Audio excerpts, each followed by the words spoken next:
नमस्कार मंडळी, चला तर बघूया मराठी रियासत या पुस्तकाचा पुढचा भाग. सबुक्तगीन. अलबतगीनजवळ सबुक्तगीन शाही एक तुर्क गुलाम त्याच्या मर्जीतला असून अलबतगीनने त्यास आपली मुलगी देऊन आपल्या पाठीमागे राज्याचा वारस नेमिले. सबुक्तगीनची अशी एक गोष्ट सांगतात की पूर्वी स्वाराची नोकरी करीत असता त्याने एक हरिणीचे पाडस पकडले. ते घेऊन जात असता त्या बच्चाची आई हरिणी पाठीमागून धावत येत आहे असे त्याच्या दृष्टीस पडले. तेव्हा त्याच्या पोटात दया येऊन त्या पाडास त्याने सोडून दिले. रात्री त्यास स्वप्न पडले. त्यात महमूद पैगंबर स्वप्नात येऊन बोलला की आपण आज जे तू सत्कृत्य केलेस ते परमेश्वरापाशी रुजू आहे.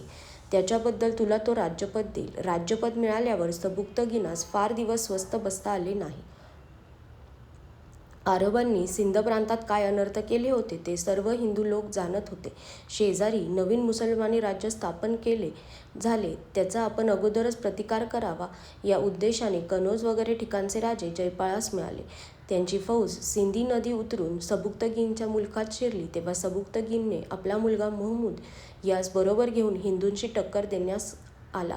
दोनही फौजा नजीक आल्यावर उघड लढाई जुंपणार त्याच्या आदले दिवशी जोराचा वारा सुटून तुफान आले. त्यामुळे दोन्ही फौजांची दुर्दशा उडाली. जयपाळ तह करून परत येण्याच्या विचारात होता, परंतु महमूदाच्या मनात राजपुतांचा खरपूस समाचार घ्यावायचा आहे असे ऐकून सर्वस्वाचा नाश करवून व मुलाबाळास ठार मारून समरांगणी लढून मरू असे जयपाळाने निकराचे उत्तर दिले.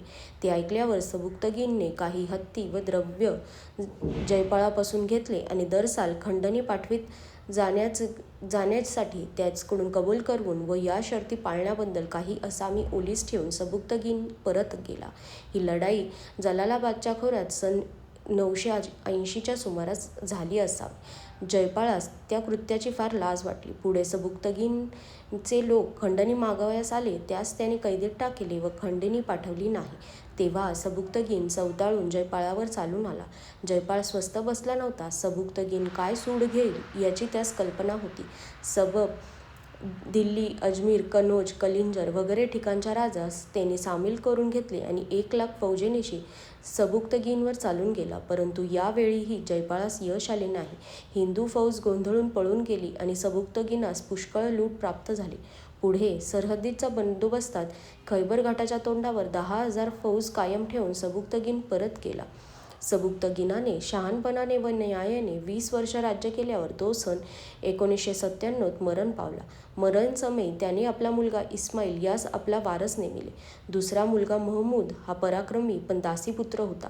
सबुक्तगीन मरण पावल्यावर महमूदाने इस्माईलास पकडून कैदेत ठेविले आणि आपण राज्यपद बळकावून सुलतान ही पदवी धारण केली. तिला बगदादच्या खलिफाने मान्यता दिली. यापूर्वी कोणीही तुर्काने सुलतान हे पदवी धारण केली नव्हती. हिंदुस्थानच्या सरहद्दीवर या तुर्क बादशाहीच्या स्थापनेमुळे मुसलमान व हिंदू या दोन धर्माचा झगडा सुरू झाला. सुलतान महमूद व त्याच्या स्वाऱ्या. महमूद तालीमबाज होता. त्याचे शरीर घटलेले होते. जसा शूर तसाच तो जबरदस्त महत्त्वाकांक्षीही होता. पहिल्या 1-2 वर्षात त्याने पश्चिमेकडे युद्धप्रसंगी केले आणि खुरासान, खारिजम वगैरे प्रांत घेऊन ऑक्सस नदीपावेतो आपले राज्य वाढविले. अंगी हिंमत व साहस असून काही लोकोत्तर पराक्रम गाजवण्याच्या इच्छेने त्याने आपली दृष्टी हिंदुस्थानाकडे फिरवली. त्याची विशेष कारणे खाली लिहिल्याप्रमाणे आहेत. पूर्वी मुसलमानांनी मोठमोठे परिक्रम करून धर्मवृद्धी केली. त्याप्रमाणे हिंदुस्थानवर स्वारी करून तेथे धर्मवृद्धी करण्याचं त्यास जबरदस्त इच्छा उत्पन्न झाली. हिंदुस्थान हे केवळ संपत्तीचे घर आहे असे पाहून येथील अपार संपत्तीचा लाभ साधल्यास व आपल्या राज्याची वृद्धी हिंदुस्थानात होईल असे त्यास वाटले. त्यापाशी फौज पुष्कळ असून सेनानायकाच्या कामात तो स्वतः निष्णात होता.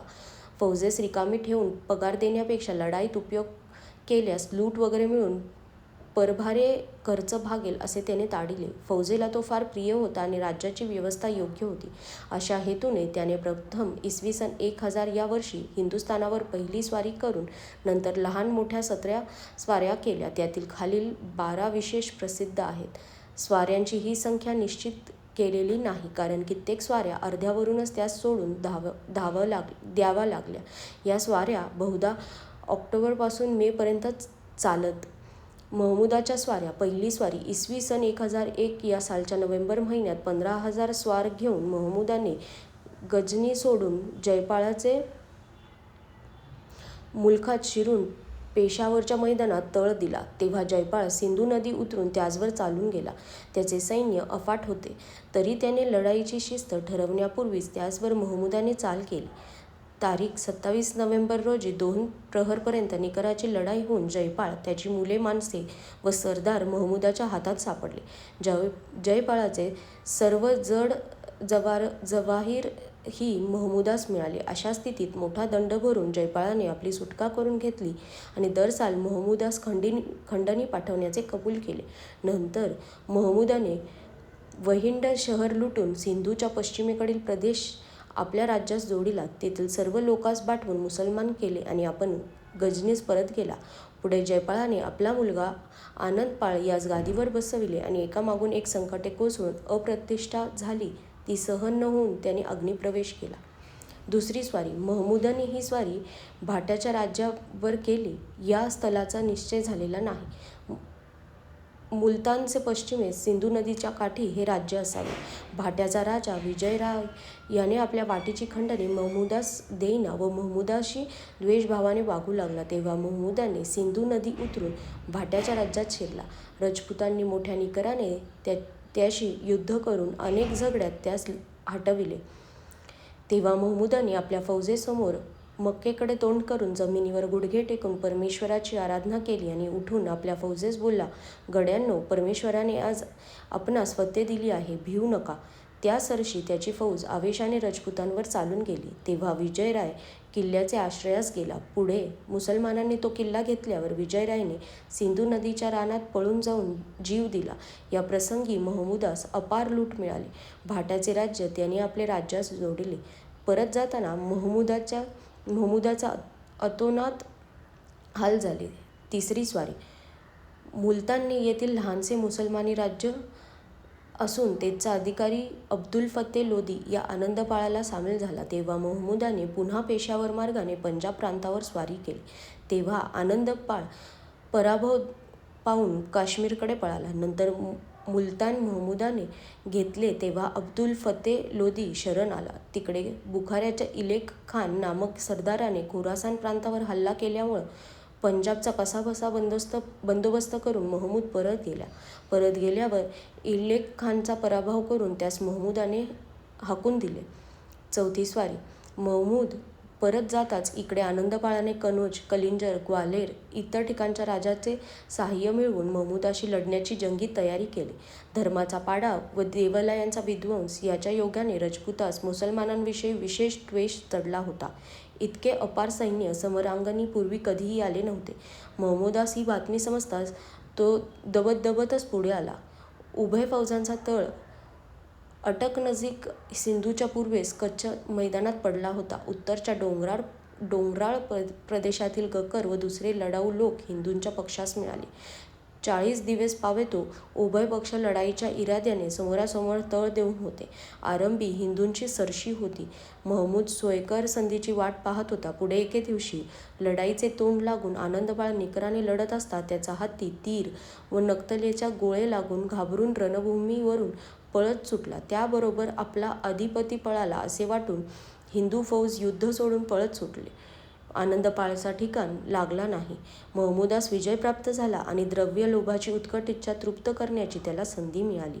हिमालयाच्या दक्षिण उतरणीवर कांगडा जिल्ह्यात गुरुदासपूरजवळ भीमनगर उर्फ नगरकोट येथे एक देवस्थान आहे. तेथे ज्वालामुखी पर्वत असल्यामुळे ते फार पवित्र मानले जाते. आसपासच्या राजेराजवाड्यांनी तेथील देवास विपुल देणग्या दिल्यामुळे तेथे अपार संपत्ती जमली होती. सुरक्षिततेसाठी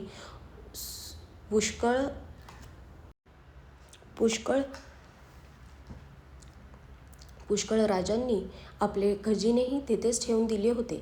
समरांगी सर्व फौज आल्यामुळे देवालयाजवळ काहीच बंदोबस्त नव्हता.